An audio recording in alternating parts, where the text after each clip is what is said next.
ओम श्री गुरु श्रीयुतपदकमलं श्रीगुरून् वैष्णवांश्च च श्रीरूपं साग्रजातं सहगण रघुनाथान्वितं तं सजीवं सावधूतं सावधूतं परिजनसहितं कृष्णचैतन्यदेवं श्रीराधा कृष्णपादान् सहगण ललिता श्रीविशाखान्वितांश्च च गुरुवे गौरचन्द्राय राधिकाय तदालये कृष्णाय कृष्णभक्ताय तद्भक्ताय नमो नमः। नमो विष्णुपादाय कृष्णप्रेष्ठाय भूतले श्री श्रीमद्भक्तिवेदान्त श्री श्रीधर गोस्वामी नामिने। नमो ओम गुरुदेवाय धीमते सौम्यमूर्तये श्री श्रीमद्भक्ति सिद्धि सिद्धांति प्रभवे श्री महात्मने। नमो विष्णुपादाय श्री राधिकाय प्रियात्मने श्री श्रीमद्भक्तिवेदान्त श्रीनारायण गोस्वामी नामिने। वाञ्छाकल्पतरुभ्यश्च कृपा सिन्धुभ्येव च पतितानां पावनेभ्यो वैष्णवेभ्यो नमो नमः। पंचतत्त्वात्मकृष्णं भक्तरूपं स्वरूपकं भक्तावतारं भक्ताख्यं नमामि भक्तशक्तिकं श्रीकृष्ण चैतन्य प्रभु नित्यानंद श्री अद्वैत गदाधर श्रीवासादि गौरभक्तवृंद। हरे कृष्णा कृष्ण कृष्ण हरे हरे हरे राम राम राम हरे हरे। स्वप्रथम परमाराध्यतम श्री गुरुपाद पद्म जम विष्णुपाद अष्टोत्तर श्री श्रीमद् भक्ति वेदांत श्री श्रीधर गोस्वामी महाराज जी के श्री अभय चरण सरोज में अनंत कोटि दंडवत प्रणाम अर्पित करती हूँ। तदुपरांत मेरे परम गुरुदेव जय नितिला प्रविष्ट ओम विष्णुपाद अष्टोत्तर श्री श्रीमद् भक्ति श्री रूप सिद्धांति गोस्वामी महाराज जी एवं जय नितिला प्रविष्ट ओम विष्णुपाद अष्टोत्तर श्री श्रीमद् भक्ति वेदांत श्री नारायण गोस्वामी महाराज जी के श्री अभय चरण सरोज में श्रद्धा पुष्पांजलि अर्पण करते हुए उनसे आयतु कृपा की वांछा करती हूँ। ग्रंथकार श्री कृष्णदास कविराज गोस्वामी जी, श्रीमन नित्यानंद प्रभु अखंड गुरु तत्व श्रीमन महाप्रभु एवं समस्त परिकरों के चरणों में दंडवत प्रणाम ज्ञापित करती हूँ। उनसे आयतु कृपा की वांछा करती हूँ। उपस्थित वैष्णव जन भक्तवृंद माता पिता भाई बहन सभी को मेरा यथा योग्य दंडवत प्रणाम स्वीकार हो। सभी को हरे कृष्णा दंडवत प्रणाम।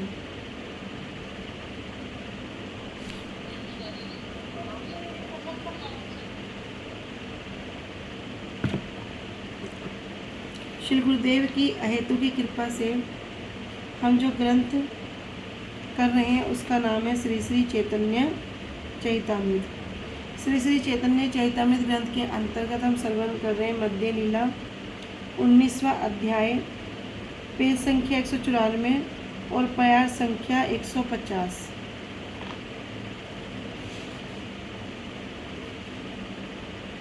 तब तक हमने श्रवण किया कि किस प्रकार हमने पहले आत्मा का वर्णन सुना कि जीव की जो लंबाई चौड़ाई या जीव का जो भाग है वो कितना है, कहने बाल के अग्र भाग के अगर कोई 10,000 हिस्से कर दो तो उतना जीव का वो अस्तित्व है।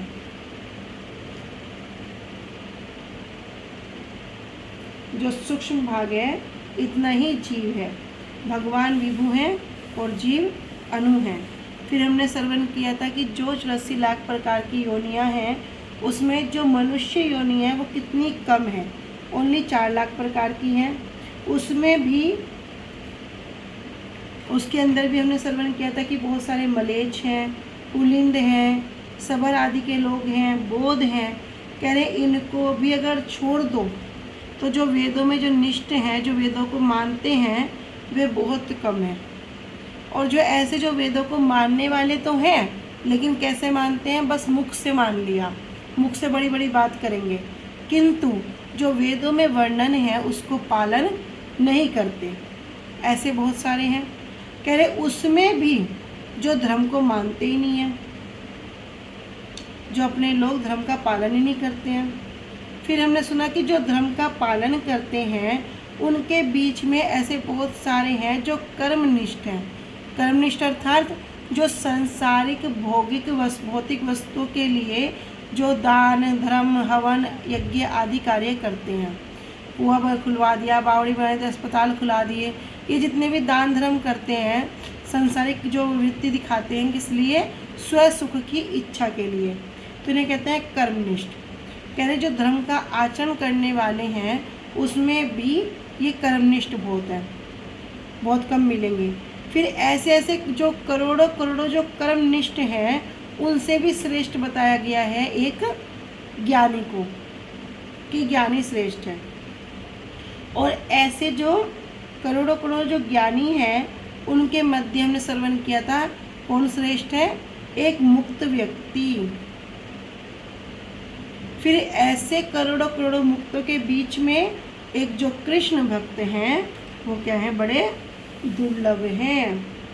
क्यों दुर्लभ बता रहे हैं? कह रहे कृष्ण भक्त निष्काम अतएव शांत, भुक्ति मुक्ति सिद्धि कामी सकली अशांत। जो कृष्ण भक्त हैं, भगवान के जो भक्त हैं वो निष्काम हैं। निष्काम अर्थात वास्तव में किसी भी प्रकार की इच्छा ही नहीं है, सब प्रकार की इच्छा से रहित है।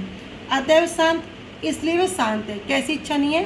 संसारिक भोग की कोई इच्छा नहीं है, स्वसुख की कोई इच्छा ही नहीं है। एकमात्र क्या सुख है? किस प्रकार मेरे प्रभु को आनंद होए। निकुंज यूनो रति के लिए सिद्धे याम याली भी युक्तिरपेक्षणीय तत्राति दक्ष रति वल्लभस्य वंदे गुरु श्री चरणारविंदम। और इन सब जो लीलाएं हैं, जो कि सब भगवान की क्रीड़ाएं हैं, इनमें दक्ष कौन है? गुरुदेव पूरे दक्ष हैं, हर कार्य में दक्ष हैं, निपुण हैं। क्या करते हैं? जब राधा कृष्ण निकुंज में वहाँ पर लीलाएं करते हैं तो गुरुदेव वहाँ युक्ति लगाते हैं। कैसी? किस प्रकार इन लीलाओं को और सुंदर कर सकें जिससे राधा कृष्ण युगल सरकार को आनंद प्राप्त हो।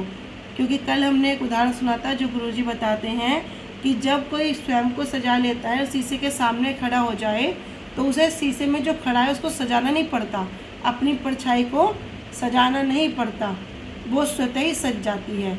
इसी प्रकार यदि भगवान के आनंद के लिए, प्रसन्नता के लिए कुछ किया जाए तो वो हम क्या हैं? भगवान का अंश हैं, अपने आप ही वो प्रसन्नता प्राप्त हो जाएगी।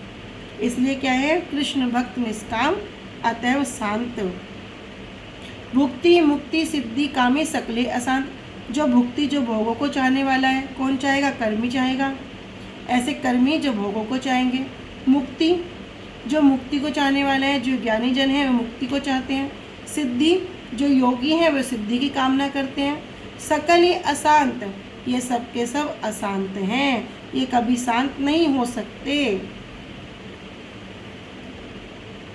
तो हमने जीव के विषय में श्रवण किया था। जीव दो अवस्था में है, दो प्रकार के हैं, नित्य मुक्त और नित्य बद्ध। तो भगवान कृष्ण के भक्त को भगवान कृष्ण की सेवा के अतिरिक्त एकमात्र इच्छा क्या है? सेवा। एकमात्र इच्छा क्या है? सेवा। और सेवा का फल क्या है? सेवा का फल भी सेवा ही है। तो और कोई इच्छा ही नहीं रहती। लेकिन जितने भी मुक्त लोग हैं ये सब क्या है? इच्छाओं से भरे रहते हैं। जो कर्मी हैं वो कैसी इच्छा चाहते हैं? रहने की बड़ी अच्छी सुविधाएं चाहते हैं, खाने को बड़ा अच्छा भोजन चाहते हैं, हर समय भोग में लिप्त रहना चाहते हैं। ज्ञानी क्या चाहते हैं? कि भैया हम ब्रह्म से एक हो जाएं, अहम ब्रह्म अस्मि, एकाकार होना चाहते हैं। योगी क्या चाहते हैं? जो भौतिक ऐश्वर्य हैं, योग सिद्धियां हैं, जो जादू टोना है, इसको चाहते हैं। तो ये सबके मन में कोई ना कोई जो कामना है, इसलिए सभी ये क्या हैं? अभक्त हैं, कामी हैं, क्योंकि इन्हें किसी न किसी वस्तु की इच्छा रहती है, इसलिए ये शांति को प्राप्त नहीं कर सकते। भगवद गीता में भी भगवान कह रहे हैं भोक्तारम यज्ञ तपसाम सर्वलोकम महेश्वरम सुहृदयम सर्वभूतानां ज्ञात्वा माम शांतिम रचती। कह रहे शांति कैसी है? कह रहे भोक्तारम यज्ञ तपसाम, जिसने जान लिया कि सारे ब्रह्मांड में भोक्तारम जो सभी प्रकार के चाहे यज्ञ हैं, चाहे व्रत हैं, चाहे तप हैं, उनके जो सर्वोपरि जो भोक्ता हैं एकमात्र कौन है? कृष्ण है। जो जान गया कि कृष्ण ही क्या है? परम पुरुष है। ईश्वर परम कृष्ण सच्चिदानंद विग्रह अनादिरादि गोविंद सर्व कारण कारणम। ईश्वर ही कौन है? परम कृष्ण। कृष्ण ही ईश्वर हैं, सच्चिद आनंद के विग्रह हैं, अनादिरादि गोविंद और सर्व कारण कारणम, सभी कारणों के जो मूल कारण हैं। और कृष्ण ही कौन है? भैया संसार के मालिक तो हैं। ईश्वर परम कृष्ण तो समझ में आ गया। कह रहे एकमात्र जो जीव के जो मित्र हैं, जो सच्चा मित्र है वो कौन है? कृष्ण है। वे क्या करेंगे? वो वास्तव वस्तु है और वास्तव वस्तु से क्या होगा? सभी जीवों का कल्याण कर सकते हैं। सुहृदयम सर्वभूतानाम, जो कृष्ण के बारे में इन 3 सिद्धांत को जान लेगा वह क्या होगा? तुरंत निष्काम बन जाता है। और जब वो निष्काम हो जाएगा तो क्या होगा? अतएव शांत, इसलिए वह शांत हो जाता है। कृष्ण भक्त ने जान लिया कि कृष्ण सभी प्रकार के उसके मित्र हैं, रक्षक हैं, जो अपने भक्त के लिए क्या करेंगे? कुछ भी करने में समर्थ हैं। जो विश्वास है अभी वो ही नहीं होता। हरि नाम के विषय में श्रवण करते हैं, हरि नाम चिंतामणि। हरि नाम ये एक ऐसी वस्तु है, कैसी दुर्लभ वस्तु गुरुदेव ने हमें दे दी कि कुछ भी चिंता करोगे वो प्राप्त हो जाएगा। लेकिन फिर भी अभी हरि नाम के प्रति क्या है? दृढ़ विश्वास नहीं है। अभी भी संसारिक चिंताओं में आसक्ति है। उसी के चिंतन में लगे रहने के कारण जो मूल वस्तु है, जो वास्तव वस्तु है, उससे हम अपनी वंचना करा लेते हैं। प्रभुपाद जी कहते हैं ना, गति वंचित वांचंक चिंत्य पदम। भैया प्रभुपाद जी भी क्या है? वंचकों की वंचना करने वाले हैं। जैसे हृदय में भावना लेके जाओगे वो वस्तु तुम्हें अनायास ही प्रदान कर देंगे। भैया संसारिक वस्तु देख के तो क्या होता है? जल्दी पीछे छूट जाता है। तो संसारिक वस्तु मांग रहा है, जल्दी पीछे छूट गया। नहीं तो कहना कृष्ण को भी पीछे पीछे चलना पड़ता है। तो जो अपने भक्त के लिए कुछ भी करने में समर्थ है, माधव दास जी जब उनको बुखार हुआ, भगवान स्वयं उनकी सेवा कर रहे हैं, लेकिन अभी माधव दास जी क्या कह रहे हैं? प्रभु मैं आपसे सेवा नहीं ले सकता। अरे आप तो सब कुछ कर सकते हैं, आप क्या करो, आप मेरे इस बुखार को, ताप को दूर कर दो, मुझे ठीक कर दो। भगवान कह रहे कि माधव दास मैं नहीं चाहता कि तुम दोबारा बार बार इस जन्म मरण के चक्कर में फंसो और क्या करो, थोड़ा सा कष्ट काट लो। बोले नहीं नहीं प्रभु मैं आपसे सेवा नहीं ले सकता, आप सब कुछ कर सकते हैं। सखा भाव है ना, सखा भाव के कारण जिद कर रहे हैं। भगवान कह रहे ठीक है। वहाँ से भगवान चले गए और उधर माधव दास जी बिल्कुल ठीक हो गए। जैसे ही माधव दास जी जगन्नाथ जी के दर्शन करने के लिए आए, देखा क्या पट बंद हो रहा है। पुजारी से पूछते हैं जगन्नाथ जी का पट क्यों बंद हो रहा है? अभी तो कोई समय भी नहीं है। बोल रहे भगवान को बुखार आ गया। तो भगवान तो कुछ भी करने में समर्थ हैं। सबसे बड़े मित्र वही हैं, रक्षक वही हैं। तो कहते हैं कृष्ण कहते हैं कौन्तेहा प्रतिजानी ना में भक्ता प्रणश्यति।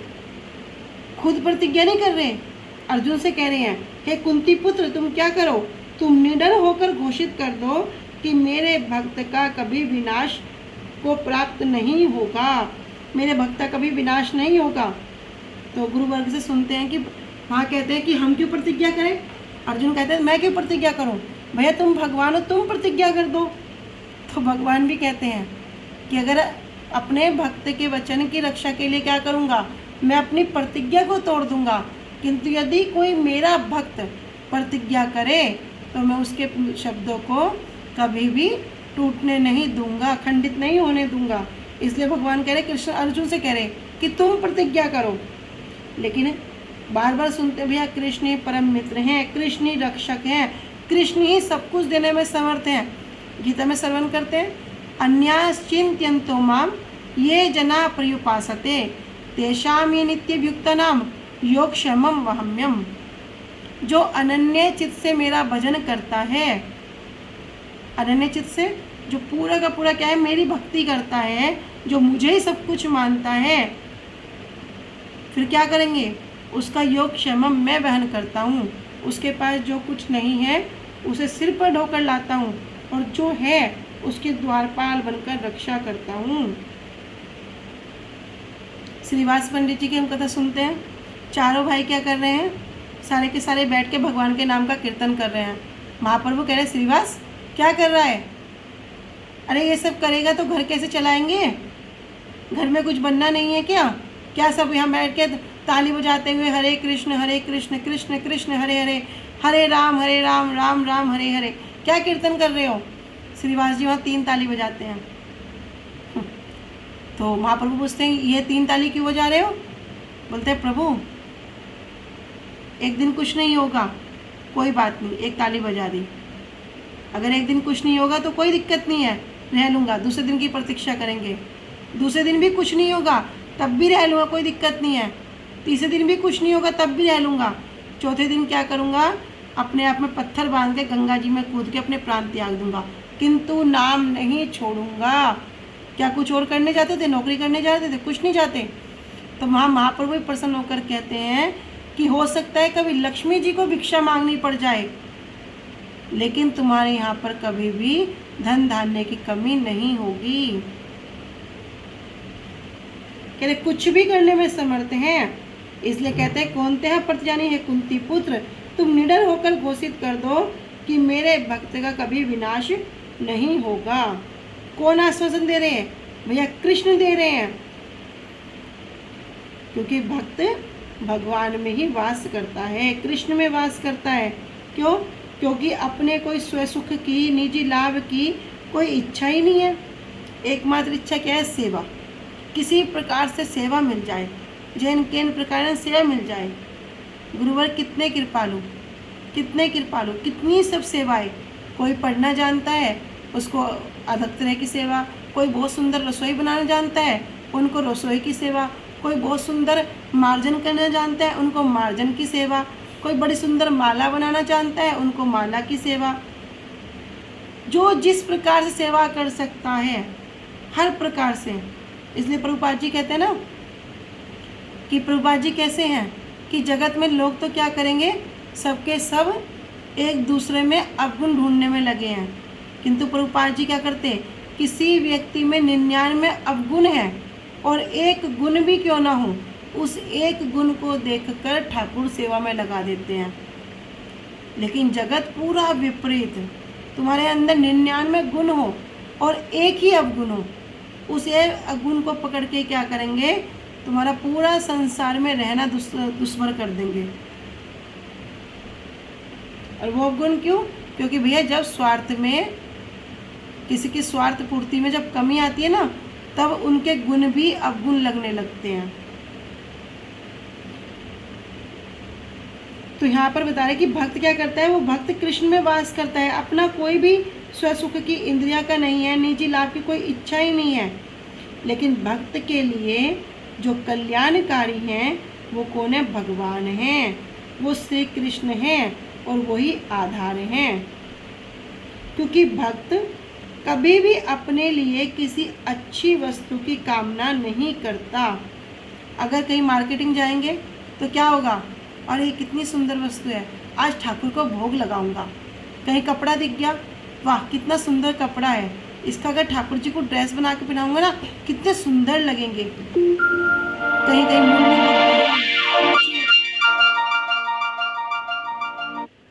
बांसुरी दिख गई, पगड़ी दिख गई, सब मन में क्या विचार आएगा? यही आएगा कि भैया ये ठाकुर को कितना सुंदर लगेगा।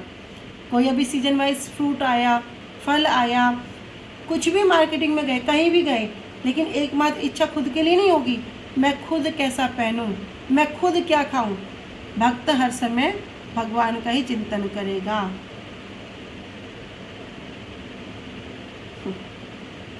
ऐसी बहुत सारी कथाएं हम श्रवण भी करते हैं।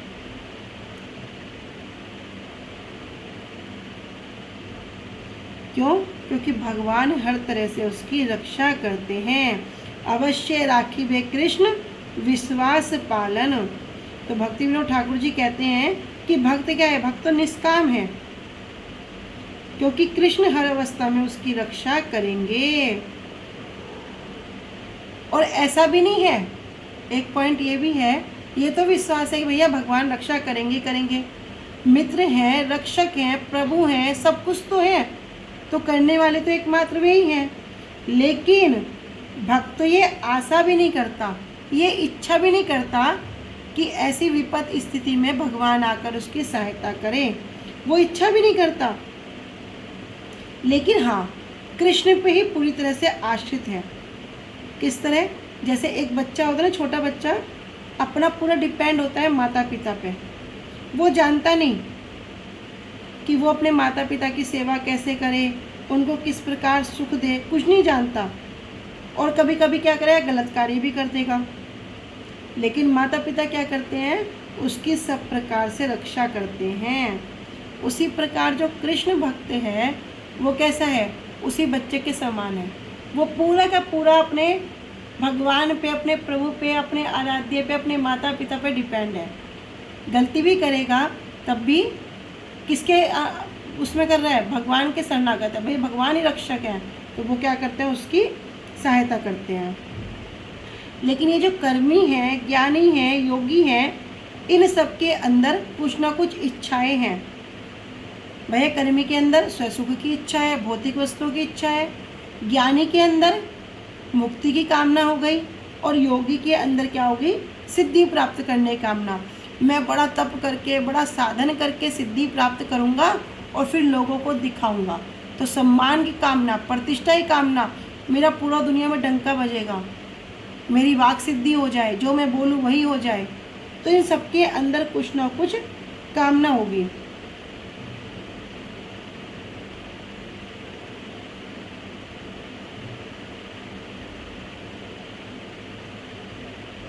तो इसका जो निष्कर्ष है वो क्या है, भगवान की सेवा मात्र से संतुष्ट रहने वाला जो भक्त है वास्तव में वही निष्काम हो सकते हैं।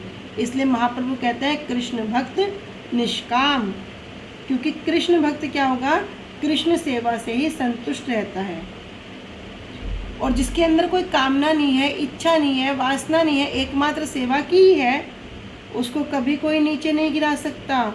उसकी नीचे गिरने की संभावना ही नहीं रहती। क्योंकि अगर किसी के हृदय में कोई कामना होगी तभी तो वो जाके दूसरे से बात करेगा, दूसरे के पैर पकड़ेगा, दूसरे की चापलूसी करेगा। तुम थोड़ा सा यहाँ सिफारिश कर दोगे, तुमने तो बड़ा एहसान किया। लेकिन जब जो भगवान के शरणागत हो गए, जब भगवान को ही मित्र मान लिया, भगवान ही रक्षक हैं यहाँ तक कि अपने जब बड़ा विपत्ति का समय आया तब भी भगवान से सहायता की कोई आशा नहीं करी। लेकिन प्रभु तो सब देखते हैं, भगवान तो सब देखते हैं, वे क्या करते हैं, उसकी रक्षा करते हैं। तो कल हमने इस विषय में श्रवण किया था। अभी आगे कह रहे हैं इसी श्रृंखला में, मुक्तानाम अपि सिद्धानाम नारायण परायणा सुदुर्लभा प्रशांत आत्मा कोटिष्वपि महामुने।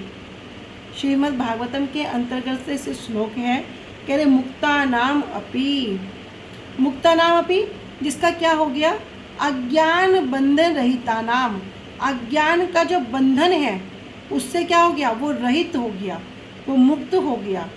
ऐसे लोगों में भी, अपि मतलब भी, मुक्ता नाम अपि, अपि मतलब भी, ऐसे लोगों में भी कह रहे सिद्धा नाम, सिद्धा नाम मतलब जो सिद्धि प्राप्त व्यक्ति हैं, उन सिद्धि प्राप्त व्यक्तियों में से भी कह रहे नारायण परायणा, जो भगवान नारायण के,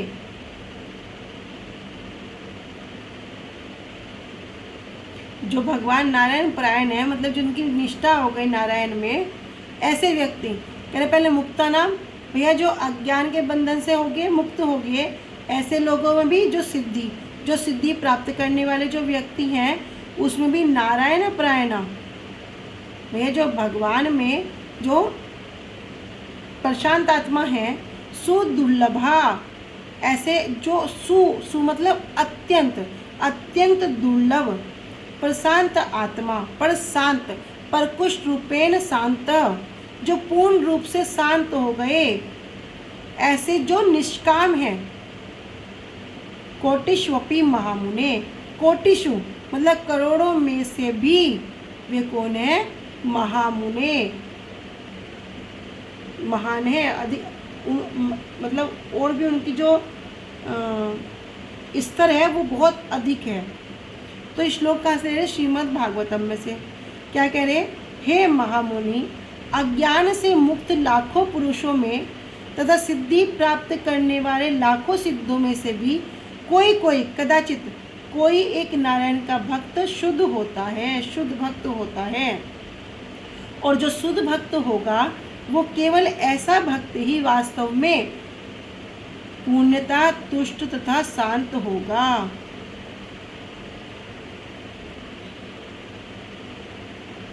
तो ये श्लोक श्रीमद् भागवतम में से बता रहे हैं कि नारायण परायणा अर्थात जो भगवान नारायण का जो भक्त है वो ही एकमात्र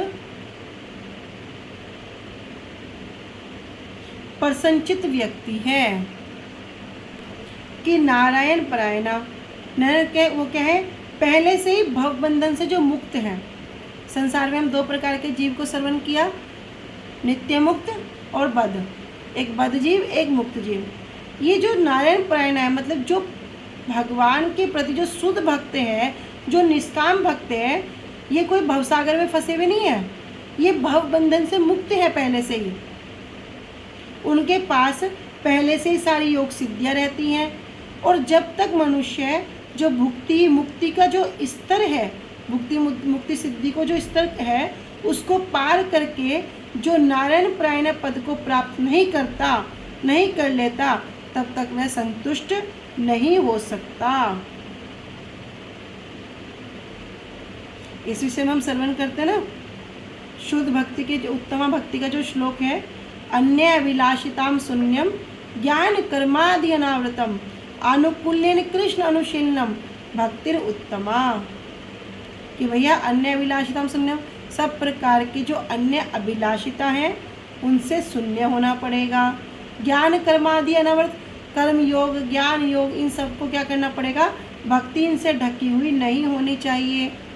आनुकूल्यन कृष्ण अनुशीलनम, तो कृष्ण अनुशीलनम एकमात्र क्या होना? कृष्ण का अनुशीलनम होगा जो हितकारी हो। और भक्ति उत्तमा, इसी को उत्तम भक्ति कहा गया है। तो जो कृष्ण के अतिरिक्त अन्य कोई इच्छा नहीं रखता है, जो कर्म मार्ग ज्ञान मार्ग से प्रभावित नहीं होता, वही वास्तव में इस अज्ञान रूपी अंधकार से मुक्त हो जाता है। क्यों? क्योंकि वो एकमात्र कृष्ण पर निर्भर करता है। लेकिन अभी जो हम निर्भर हैं वो संसार पे है।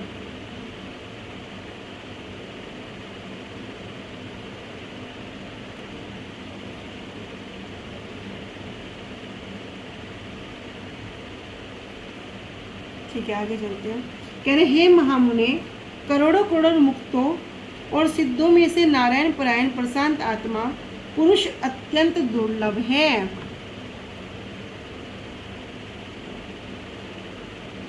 भावानुवाद, अमृत प्रभा भाष्य।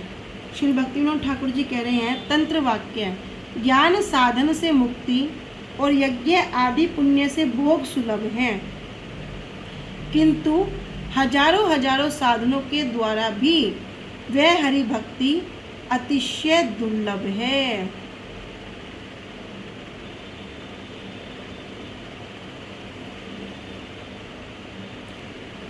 ब्रह्मांड भरमिते कौन भाग्यवान जीव, गुरु कृष्ण प्रसादे पाए भक्ति लता बीज। करे ब्रह्मांड भरमिते, भैया ये जो एक ब्रह्मांड है ना, अभी तो हम इसमें ही भ्रमण कर रहे हैं। तो ब्रह्मांड का भ्रमण करते करते कौन मतलब कुछ भाग्यवान जीव जिनका भाग्य उदित हो गया, ऐसे ही जीव तो हमने सुना 84 लाख प्रकार की योनियां हैं। 84 लाख प्रकार की योनियों में मनुष्य बड़े कम हैं। उन मनुष्य में भी जो वेदों को मानने वाले बहुत कम हैं। जो वेदों को मानते हैं वो वेदों की जो बात बताई गई उसका पालन नहीं करते, वे कितने कम हैं। उनमें भी अगर कोई धर्म को मानता है उन धर्म में भी क्या करता है, अपने भौतिक सुख सुविधाओं के चक्कर में लगा है, तो वे कर्मनिष्ठ बहुत ज़्यादा हैं। उन कर्मनिष्ठ में भी कोई ज्ञानी श्रेष्ठ है, तो लेकिन उनकी भी कोई इच्छा है, मुक्ति की इच्छा है। उनसे भी कोई योगी है, भैया योगियों की भी इच्छा है, सिद्धि प्राप्त करने की इच्छा है, लेकिन कृष्ण भक्त निष्काम है। तो उनमें क्या करें कि कोई भाग्यवान जीव गुरु कृष्ण प्रसादे पाए, गुरुदेव की कृपा से, कृष्ण की कृपा से, प्रसादे, प्रसाद कहते हैं कृपा को, भक्ति लता बीज, इस भक्ति लता रूपी बीज को प्राप्त करता है। तो सब जीव अपने अपने कर्म के अनुसार क्या करते हैं, ब्रह्मांड में घूमते रहते हैं। इनमें से कुछ क्या करेंगे, ऊपर के लोक को जाएंगे, कुछ नीचे के लोक को जाएंगे। ऐसे करोड़ों जो जीव हैं वे भटकते रहते हैं, लेकिन इनमें भी कोई अत्यंत भाग्यशाली होगा जिसे कृष्ण की कृपा से कौन मिलेंगे, गुरुदेव प्राप्त होंगे। और गुरुदेव के पास जब वो आता है, जब उनको भक्ति रूपी जब बीज प्राप्त होता है और वो उसका ठीक ठीक रूप से पालन पोषण करता है, तब गुरु की कृपा से ही कृष्ण की प्राप्ति होती है। ब्रह्मांड में भ्रमण करते करते कोई भाग्यवान जीव ही गुरु और श्री कृष्ण की कृपा से भक्ति लता के बीज को प्राप्त करता है।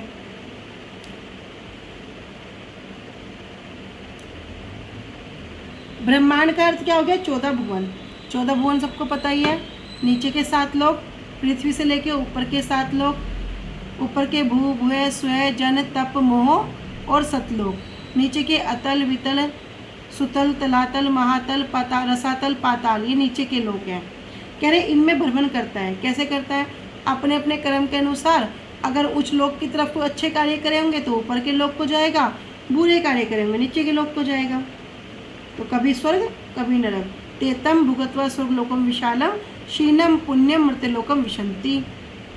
और जब उसके अगर वो स्वर्ग को चला गया, उसके जब पुण्य खत्म हो जाएंगे वापस मृत्युलोक पे आएगा, जब नरक को जाएगा, जब उसकी सजा खत्म हो जाएगी वापस मृत्युलोक पे आएगा।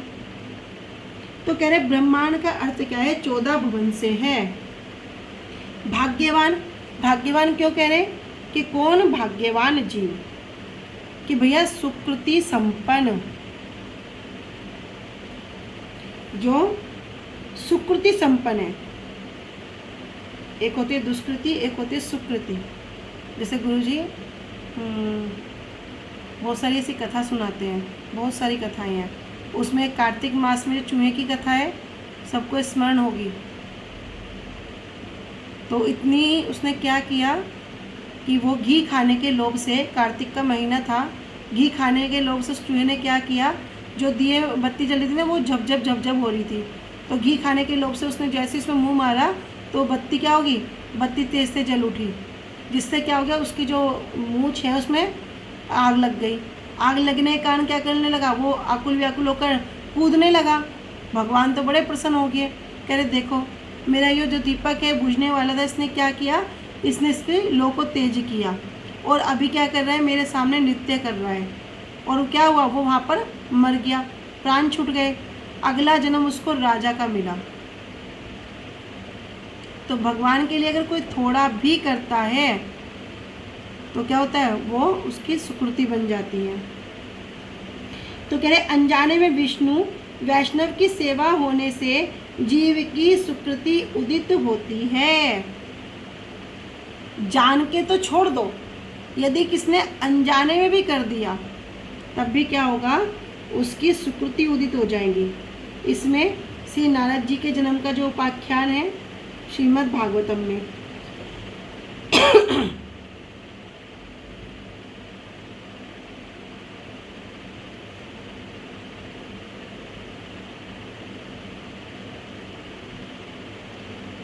यह भक्ति उन्मुखी सुकृति जीव आत्मा की चित्त वृत्ति का ही अस्फुट विकास है।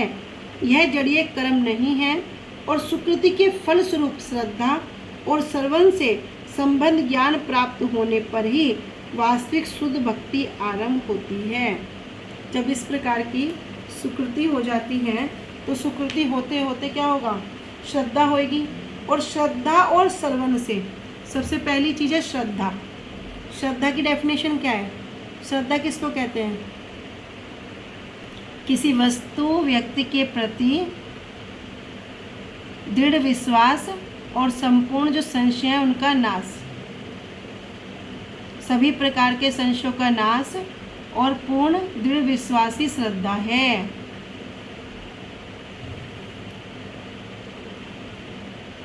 ठीक है, सबको लिखवा रखा था जो पहले हैं। तो इसमें जो उपाख्यान आता है, इसमें जो कथा आती है वो नारद जी की आती है। कहाँ से है? श्रीमद् भागवतम में से। तो कोई किस तरह इतना भाग्यवान बन सकता है? तो इसे हम नारद मुनि जी के जो जीवन में देख सकते हैं। नारद मुनि जो कौन थे?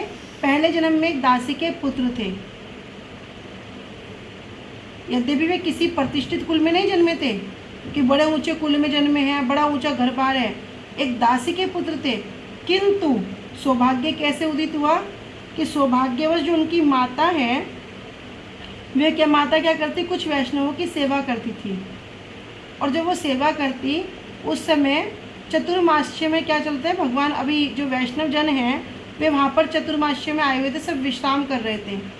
तब जो अभी नारद जी छोटे से बालक हैं, उनको भी क्या हुआ, उन वैष्णवों की सेवा करने का सौभाग्य प्राप्त हो गया।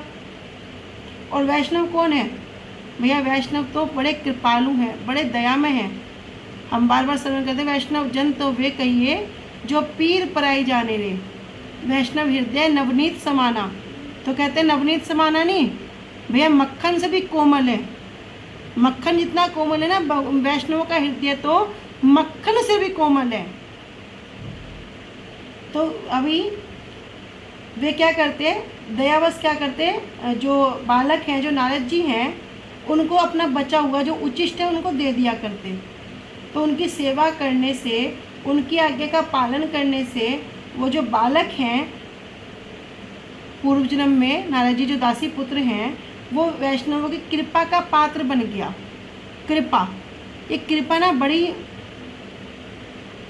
बहुत छोटा सा शब्द, बहुत छोटा सा 2 अक्षरों का शब्द, किंतु रहस्य इतना गूढ़ वर्णन करना असंभव। कहते कृपा, हम बोलते ना कृपा करो कृपा करो कृपा करो, कहने से कृपा नहीं होएगी, बार बार बोलो जाओगे नहीं होएगा। कृपा, क्री मतलब कर और पा मतलब पा, कर और पा जब करोगे ना तो कहना नहीं पड़ेगा कि हमारे पे कृपा कर दो, हमारे पे कृपा, कहना नहीं पड़ेगा। बिना कहे मौन रह के भी कृपा हो जाएगी, चुप रह के भी हो जाएगी। कोई बहुत दूर बैठा है, अभी किसी कारण से गुरुजी के पास नहीं आ पा रहा है, या गुरुजी वहाँ नहीं जा पा रहे, या वैष्णव नहीं जा पा रहे, किंतु गुरुजी के बताए हुए बातों को अच्छे से पालन करता है, हरिनाम करता है, कथा सुनता है, कीर्तन करता है, लोगों को कथा सुनाता है, जिस प्रकार से वो गुरु सेवा कर सकता है लगा हुआ है, तो क्या उस पर कृपा नहीं होएगी? वहीं बैठे बैठे उस पर कृपा होएगी। तो वे क्या हुए, नारद जी कृपा के पात्र बन गए। और एक कृपा पात्र बनना ना बड़ी अच्छी चीज़ है, बड़ा ऊंचा स्तर है, अगर किसी कृपा के पात्र बन जाओ।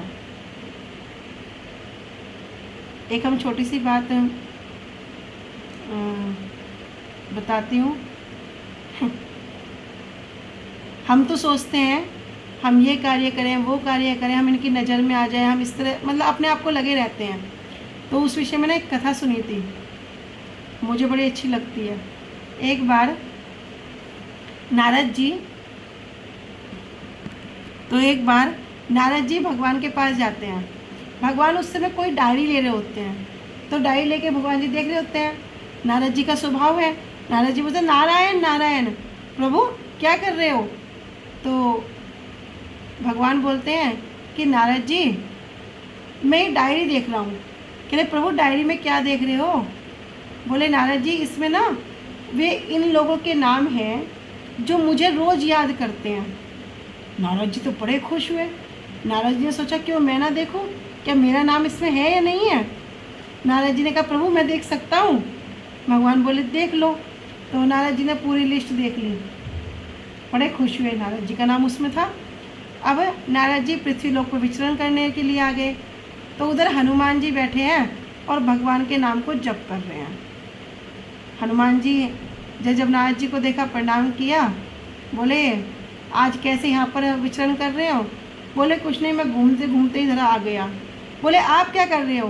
कह रहे मैं क्या करूँगा, मैं रामदास हूँ, अपने प्रभु का नाम ले रहा हूँ। बोले अच्छा। तो वो डायरी देखी, डायरी में तो हनुमान जी का नाम ही नहीं है। बोले तुम भगवान को रोज़ याद करते हो लेकिन तुम्हारा तो कहीं नाम नहीं है। तो हनुमान जी बोले कोई बात नहीं। नारद जी तो चले गए। अगले दिन फिर नारद जी भगवान के पास जाते हैं। भगवान फिर कोई डायरी देख रहे होते हैं। बोले प्रभु आप आज क्या कर रहे हो? कह नारद जी डायरी देख रहा हूँ। कह रहे आप कैसे डायरी देख रहे हो? कह रहे मैं वो डायरी देख रहा हूँ मैं जिनको रोज याद करता हूँ। बोले प्रभु आप भी किसी को याद करते हो? बोले हाँ नारद मैं भी याद करता हूँ। बोले अच्छा। कह रहे प्रभु मैं देख सकता हूँ? भगवान कह रहे हाँ देख लो। जैसे ही नारद जी ने वो डायरी लेके देखा, नारद जी तो गदगद हो गए। हनुमान जी का नाम सबसे ऊपर। तो इससे हमारी एक विचार ये है, हम क्या कर रहे हैं वो इम्पोर्टेंट नहीं है, हमारे रजिस्टर में किस किस के नाम चढ़ रहे हैं वो इम्पोर्टेंट नहीं है। ऐसी कृपा के पात्र बन जाएं कि किसी दिन वैष्णव के रजिस्टर में हमारे नाम चढ़ जाएं, ये इम्पोर्टेंट है। हम भगवान के दर्शन करने के लिए जाते हैं, मंगला करने के लिए जाते हैं, हम सोचते हैं हम भगवान के दर्शन कर रहे हैं, किंतु वास्तविकता क्या है? प्रभुपाद जी, अब हमने बहुत सारे वैष्णवों के मुखार से कभी कभी क्या करते थे, कभी इधर घूमते, अभी मंगला आरती चल रही है तो नाम मुझे स्मरण नहीं है, तो वे वैष्णव क्या करते, गुरुवर क्या करते, कभी इधर जाते कभी इधर जाते। किसी ने पूछा तुम क्या कर रहे हो? कह रहे प्रभु भगवान, मैं भगवान को देखो ये इम्पोर्टेंट नहीं है, अगर घूमता फिरता भगवान की दृष्टि मेरे पड़ जाए तो ये इम्पोर्टेंट है, तो मेरा मंगला करना भी सार्थक हो गया। मैं यहाँ भगवान को देखने नहीं आया, भगवान देखते हैं कि कौन किस समय उठकर मेरे लिए यहाँ पर आया है। तो भगवान सब पे दृष्टि कहते हैं शुभ दृष्टि प्रदान, शुभ दृष्टि प्रदान करते हैं। तो हमारा हमारे रजिस्टर में किस किस का नाम चढ़ा है ये इम्पोर्टेंट नहीं है। वैष्णव के रजिस्टर में, गुरुदेव के रजिस्टर में हमारा नाम चढ़ा है या नहीं चढ़ा है ये इम्पोर्टेंट है।